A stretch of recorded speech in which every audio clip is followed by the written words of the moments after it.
নমস্কার বন্ধুরা, কেমন আছেন সবাই? আশা করি ভালো আছেন, আমিও ভালো আছি।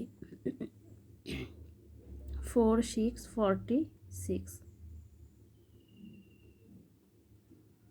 এই ডিজিটটি বাচ্চাদের অতি সহজে খাতায় লেখার পদ্ধতিটি নিয়ে আমি ভিডিও বানাচ্ছি। যদি আপনাদের ভিডিওটি ভালো লাগে অবশ্যই একটি লাইক করবেন। এভাবে বিন্দু বিন্দু করে দিয়ে অবশ্যই বাচ্চাকে সংখ্যাগুলি শেখাতে হবে। আমি আমার স্বরবর্ণ, ব্যঞ্জনবর্ণ, ক্যাপিটাল লেটারের, স্মল লেটারের, এবিসিডির ব্যাপারে আমি ভিডিও আপলোড করে দিয়েছি, আপনারা চাইলে দেখতে পারেন। আমার সমস্ত ভিডিওতে আমি এভাবে বিন্দু বিন্দু করেই কিন্তু বাচ্চাকে লেখানোর অ্যাডভাইস দিচ্ছি।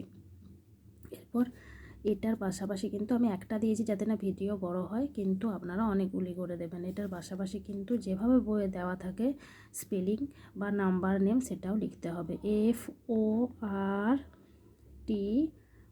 FORTY SIX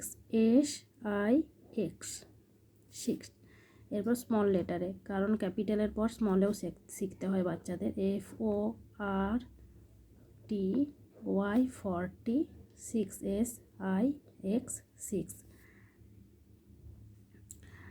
তো আমি সবসময় একটা কথা বলি, একটু ফাঁকা ফাঁকা দিয়ে আর স্পষ্ট ভাষায় বাচ্চার কাছে উচ্চারণ করে পড়াতে হবে এবং বাচ্চাকে একটু গোটা গোটা করে লিখে দিতে হবে, তবে বাচ্চা লিখতে পারবে এবং অন্যকেও লিখে বোঝাতে পারবে। বাচ্চা যখন অস্পষ্ট লেখে তার প্রধান কারণ হলো বাচ্চা বুঝতে পারে না। যদি ভিডিওটি ভালো লাগে অবশ্যই একটি লাইক করবেন।